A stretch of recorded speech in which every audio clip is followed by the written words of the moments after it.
नमस्कार दोस्तों, स्वागत है आप सभी का हमारे आज के कार्यक्रम सहयोग आज का महायोग। मेरे साथ हैं डेली न्यूज़ पर सहयोग गुरु राकेश ठाकुर। राकेश जी, सहयोग ध्यान करने के बाद क्या व्रत और कर्मकांड आदि करने चाहिए?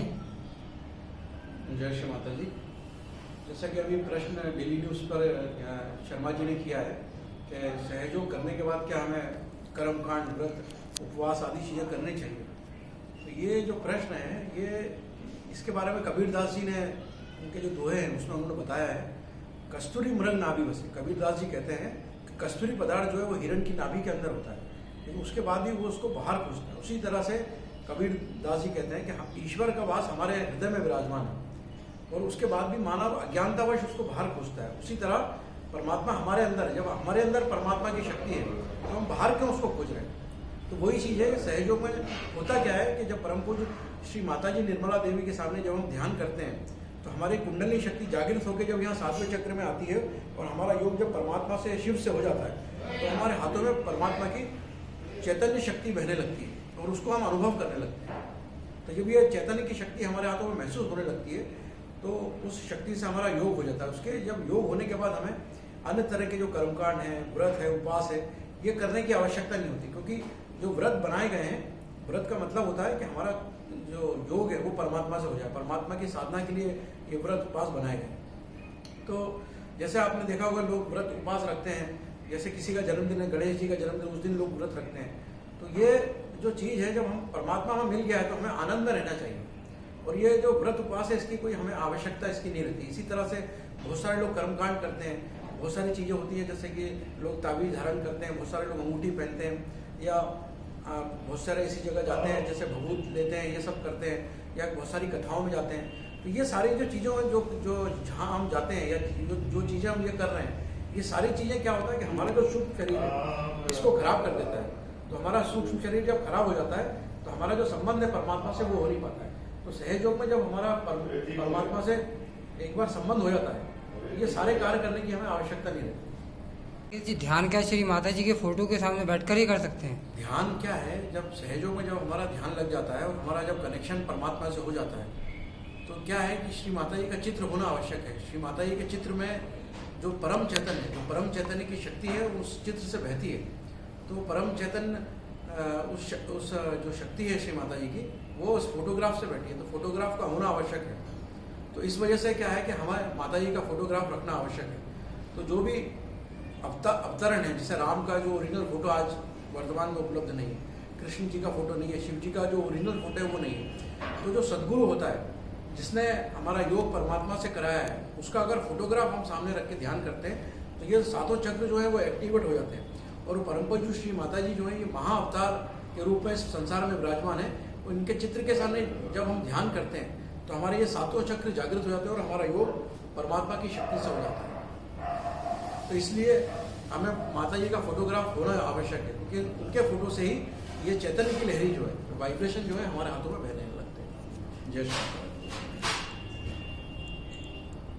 राकेश जी, क्या गलत गुरु के पास जाने से बीमारियां होती हैं? क्या है, आज इस संसार में 99% जो तथाकथित जो गुरु घंटाल है, जो ढोंगी बाबा हैं, जिनका ध्यान आपके पर्स पर और आपके घर परिवार पर है,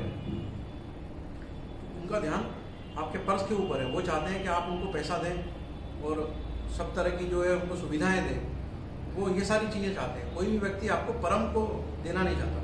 तो ये जो गुरु घंटाल हैं या ढोंगी बाबा हैं, इन लोगों के पास जाने से क्या होता है कि हमारा जो सूक्ष्म शरीर है, हमारा ये सूक्ष्म शरीर खराब हो जाता है और इसके खराब होने से हमें diabetes, blood pressure, asthma, cancer आदि बीमारियाँ हो जाती हैं।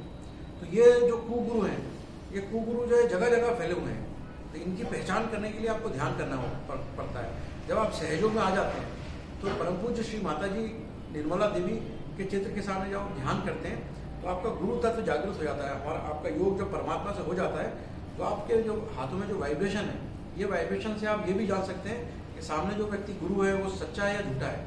तो किसी भी गुरु को, किसी को भी आप जान सकते हैं सहयोग से।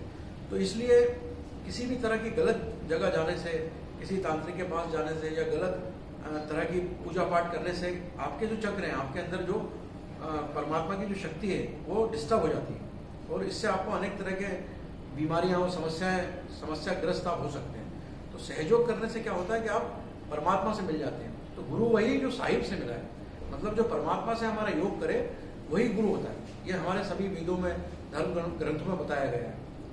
तो श्री माता जी के सामने बैठने से ये शक्ति हमारे अंदर जागृत हो जाती है। जय शिव जी, क्या दूसरे धर्म के लोग भी सहयोग करते हैं? धर्मों के लोग हैं, वो भी मानव है, उनके अंदर भी सूक्ष्म शरीर होता है। तो ये 7 चक्र हिंदू के अंदर भी वही है, मुसलमान के अंदर भी वही है 7 चक्र, और ईसाई के अंदर भी वही 7 चक्र हैं, और जो गुरु नानक को मानते हैं उनके अंदर भी 7 चक्र। तो इसकी बात संत, जितने भी बड़े बड़े संत हो गए, सभी ने इसकी बात करी है। तो मोहम्मद साहब ने जैसे बात करी कि जो कयामत का समय आएगा तो आपके हाथ खोलेंगे और मुंह बंद कर दिए जाएंगे। तो ये मोहम्मद साहब ने 1200 साल पहले बताया था। तो 7 आसमान के ऊपर ये अल्लाह का स्थान, ये अल्लाह जो है ये 7वें आसमान पर विराजमान है। जब हम ध्यान करते हैं तो हमारा योग जब खुदा से हो जाता है, अल्लाह से जुड़ जाते हैं, तो हमारे हाथों में जो अल्लाह है, जो खुदा है, उसकी शक्ति हाथों में बहने लगती है। तो परमात्मा और अल्लाह एक ही चीज़ है, वो एक ही शक्ति है। जैसा साईं बाबा ने बोला ना, सबका मालिक एक, वो हमारे अंदर बहने लगता है।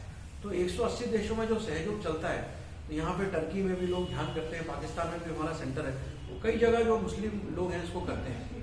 तो काफ़ी लोग इसको करते हैं। इसी तरह से अगर आप देखें कि जो सिख समाज है, तो सिख समाज के लोग भी काफ़ी लोग सहयोग में आ रहे हैं, क्योंकि गुरु नानक ने जो बात करी थी, ये दशम द्वार की बात करी, 10वां द्वार।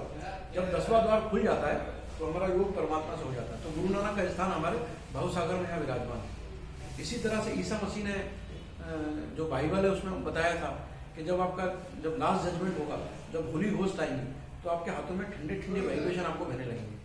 तो ईसा मसीह की शक्ति क्या होता है कि आपके हाथों में जागृत हो जाती है और आपका कनेक्शन उस परमात्मा से, ऑल परवेडिंग पावर से हो जाता है। इसी तरह से अपने हिंदुओं में इसके बारे में सभी वेदों में लिखा हुआ है, रामायण में इसकी बात करी है, महाभारत में इसकी बात करी है कि जब हमारा योग परमात्मा से होगा तो हमारे हाथों में और ये 7 चक्र हमारे जागृत हो जाएंगे। तो सभी धर्मों में इसके बारे में बताया गया है और 180 देशों में सहयोग को अपनाया गया है। सहयोग में किसी भी जाति, धर्म, प्रथा इसके बारे में बात नहीं कर रहे। ये एक अंदर की अवस्था है, अंदर की चीज है, इसका किसी धर्म से या जाति से कोई लेना देना नहीं है। जय श्री सहयोग आज का महायोग कार्यक्रम देखने के लिए हमारे चैनल को सब्सक्राइब करें और बेल आइकन को प्रेस करें, जिससे कि हमारी अपडेट आपको सबसे पहले मिल सके।